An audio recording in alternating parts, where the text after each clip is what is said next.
Hello, Dave Wiley's back again, and today I'm going to review another film. Now, the film I'm going to review is the 2010 film Scott Pilgrim versus the World. Now, can you see that? Yeah. I did do a review 2 minutes ago, and you couldn't actually see the DVD case, so I'm doing a new one.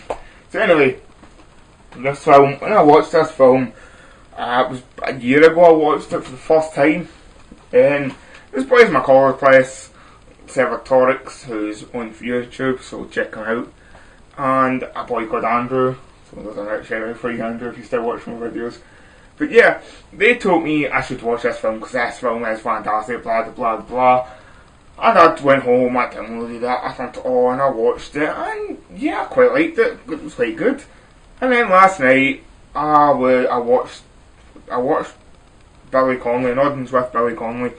And I was still wide awake, so I'm like, right, what can I watch? I did my list, and there was Scott Pilgrim vs. the World, and I have my Blu-ray player up the road, so I thought, right, I'll watch this, since, well, it's supposed to be really good in Blu-ray. And my thoughts were changed in this film, but I'll get back to that in a minute. I'll tell you a little bit about the film first. The film stars Michael Cera. Now, Michael Cera is one of those men who are in my list of hated actors. He is in there with the likes of Bruce Willis, because everybody knows me, knows how much I despise Bruce Willis. Well, Michael Cera is one of these. This is a man I would love to punch him in the face repeatedly if I could get away with it. He's just got that awkward, always sad look in his face, and he plays the same role in every film, the awkward sort of teenagery role, and it just gets boring for me. He was good. Yeah, I liked Juno. He was in Juno years ago, and I liked Juno because it was his first film. But I didn't really like him in Juno. I liked the story of Juno and Ellen Page in Juno. Same Superbad. He was in Superbad. He has the sort of main role in Superbad. But really, Jonah Hill was 10 times better than him in it. And you can't argue with me this and this. Jonah Hill was fantastic. That's the reason I like Superbad, because of Jonah Hill. Jonah Hill's hilarious. And yeah, so there's another film. This film, he is the main character in this film. There's nobody you can say, no, he's not the main character. This person's the main character. No, he's the main character in this film. And he is Scott Pilgrim. He is 22 and he's dating a 17-year-old. Well, he is. For like two days or something in the film. And then he has a dream about this person called Ramona Flowers, who is played by Mary Elizabeth Winston. And he has this dream about this lassie, and he decides he's going to go find this lassie, and he starts dating her at the same time as dating a 17-year-old, until later on in the film he does break up with her, luckily. But yeah, to continue dating Ramona Flowers though, Scott has to defeat in a fighting battle, a battle to the death with Ramona's 7 evil exes. The most famous one though, and I was quite surprised at this when I first watched it, is Captain America himself, Chris Evans. Now, obviously 2010, Captain America had been made, but he was already quite big, and this is a comic book film, so he was already quite big in the comic booky realms of films. He had just done Human Torch for 2 Fantastic Four movies, so you'd have thought Chris Evans would have got a bigger role than just like a 2-minute on-screen role playing a mini. It was the second evil X in the film. He was nothing in this. The main evil X is Gideon Graves. Now, Gideon Graves is played by Jason Schwartzman. Now, I look at this man and I know who he is. He's got one of those faces who I just know who he is, but I can't put a finger, I can't say who he is. His name just does not come to my head who he was.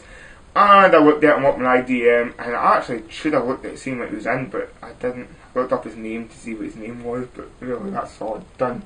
But yeah, he looks familiar, and I still can't tell you what I know him from. Maybe comment down below and tell me what he is. Maybe you might spark my mind and tell me exactly who I know him from.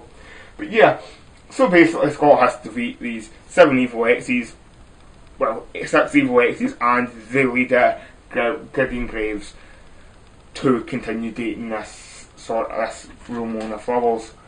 And yeah, this film is based on a comic book movie. It's based on a comic book, a sort of manga-ish black and white comic book. I've tried to read them. The comic book I personally didn't enjoy too much. It's too, I like colour. I prefer like colourful comic books and not just dull comic books. And so what they've done in this film is they've tried to take the element of the comic book, what is all black and white as far as I got up to, it was all black and white, and make it colourful, make it bright, and make it exciting and sort of awkward and sort of strange feeling, but altogether it just lost it. In the second viewing, the first viewing, yeah, this film was, wow, what an effects and what amazing looking, and this is awesome.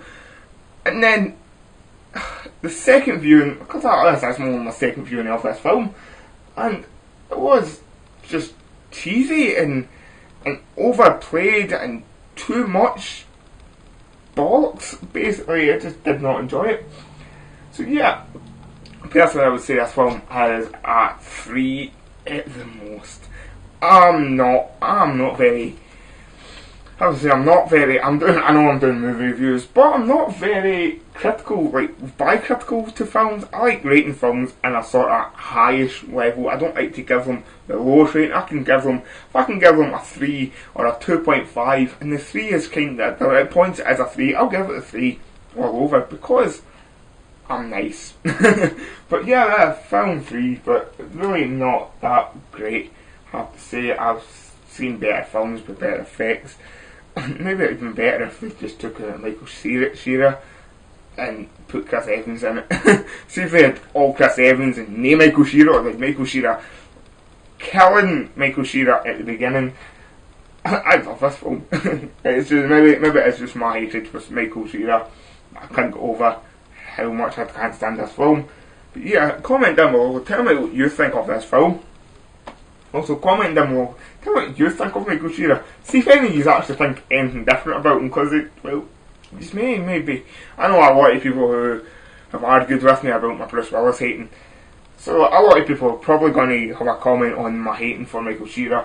Also, comment down below and tell me what you think of this film, because I know people who say they've watched this film. Like the guys that told me to watch it, one of them say he watches this film like at least once every 6 months, and I don't get that at all. I watched it twice in 2 years and I still can't. I'll probably never watch it. Maybe in 10 years down the line I might watch it again, but really I don't think I'll watch it much again, because it's not that great a film. But yeah, it's one of those films you should check out for one time only, because the effects and colours are amazing looking on the first time. But yeah, anyway, cheers for watching, and I should have a review up on Thursday for #Getting Movie Club, because this is Tuesday, hopefully. If I can put this up on Tuesday night, this is Tuesday, so the big video should be up by now for #Getting Movie Club. It puts up today. But yeah, check it out, and I'll have a review up maybe on Thursday for that. So cheers for watching, and I'll see you after. Bye.